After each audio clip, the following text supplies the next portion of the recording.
مدثر علی خان صاحب پوچھ رہے ہیں، شہر کا نام انہوں نے نہیں لکھا. سوال مجھے ان کا بہت خوبصورت اور اچھا لگا، چونکہ اس میں اپنائیت بہت ہے، اس میں محبت بہت ہے، اس میں ایک تعلق کی خوشبو آتی ہے. وہ کہتے ہیں کہ میرا سوال ہے کہ آپ کا تعلق کس شہر سے ہے، آپ کس قبیلے اور خاندان سے تعلق رکھتے ہیں، مجھے یہ جاننے کا بہت شوق ہے. مدثر صاحب تھینک یو ویری مچ. اس کا مطلب ہے کہ آپ صرف یہ ٹی وی والا کام کرتے ہیں، آپ نے میرے کالم نہیں پڑھے. میں چونکہ بے تحاشا اپنی پرانی یادیں ان کے حوالے سے میں لکھ چکا ہوں، تو موسٹلی میرے قارئین کو، میرے ریڈرز کو پتہ ہے میرا تعلق کہاں سے. تھوڑا میں آپ کو بتا دیتا ہوں میرا تعلق. میں بیسیکلی تعلق کیا ہے، میرے دادا، I was born in Pakistan. میرے ننیال ددھیال آئے تھے 3 شہروں سے ہجرت کر کے، جالندھر، امرتسر اور لدھیانہ. اور امرتسر کا جو ایک بہت ہی اہم مرکزی چوک ہے، فرید چوک، وہ میرے پرنانا کے نام پہ ہے.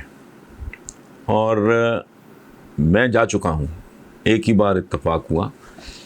تو میں جب واپس آیا تو میں ان 3 شہروں کی مٹی لے کے آیا، جو میرے فارم ہاؤس میں ایک کیاری بنائی پاکستان کی مٹی کے ساتھ، جالندھر، لدھیانہ، امرتسر کی مٹی مکس کر کے.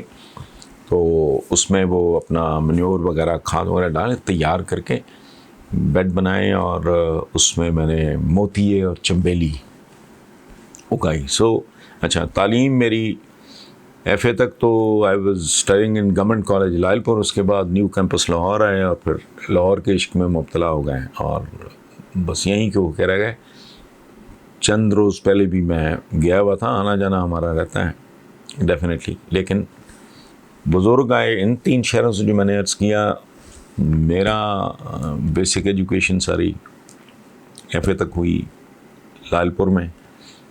ایف ایس سی نہیں، ایف اے، چونکہ وہ ایف ایس سی تو قابل بچے کرتے ہیں، ہم ذرا ایسے ہی تھے. اچھا، خاندان آپ نے پوچھا ہے، تو میرے دادا وہ شیکسپیئر کے حافظ تھے. اور یہ میں محاورتاً نہیں کہہ رہا، وہ کتاب بھی ہے، مجھے رائٹر کا نام نہیں پتہ کس نے لکھا ہے. وہ باقاعدہ حافظ تھے. تو ہمارے ایک بزرگ تھے وہاں، تو وہ کہا کرتے تھے، بیسیکلی وہ ہیڈ ماسٹر تھے اسکول کے. تو وہ کہتے تھے کہ میاں صاحب، آپ کو تو حفظ ہے، شیکسپیئر آپ کو زبانی یاد ہے، تو آپ پھر بھی آپ پڑھتے رہتے ہو.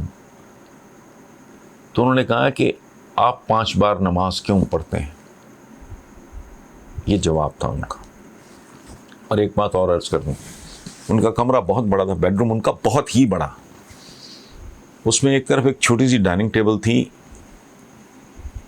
6 کرسیوں والی، اور ایک وہ پرانی موویز میں نظر آتی ہیں، میں نے ہوش میں، ریئل لائف میں نے نہیں وہ دیکھا ہے، کہ چوکی سی ہوتی ہے، نیچے بیٹھ کے اس پہ کام کرتے ہیں، اس کا ڈھکن اٹھاتے ہیں، اس کے اندر وہ پڑی ہوتی ہیں دواتیں پڑی ہوتی تھیں، یہ وہ سارا.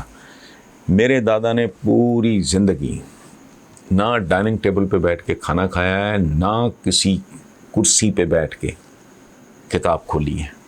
وہ کہا کرتے تھے کہ یہ رزق اور علم کی توہین ہے، زمین پہ بیٹھا. تو ان کے کمرے میں ایک طرف ایک درمیانے سے سائز کا، بہت بڑا نہیں، درمیانے سائز کا. اس زمانے میں یہ اس طرح کے جو کارپیٹس ہیں وہ تو ہوتے ہی نہیں تھے. یہ تو بہت بات کی بات ہے، میں پرانی بات کر رہا ہوں، 58 کے لگ بھگ کی. اس پہ وہ ان کا پڑا ہوتا تھا، وہاں وہ بیٹھتے تھے. اور کوئی دوست، کوئی اگر ملنے کوئی آ گیا، ان کو سرو کرتے تھے چائے شائے یا جو بھی ہے، اس کے ساتھ بیٹھتے تھے. خود ہی نیور ٹچڈ اے بک یا کوئی کھانے کی کسی چیز کو انہوں نے ہاتھ نہیں لگایا، وہ نیچے بیٹھ گئے.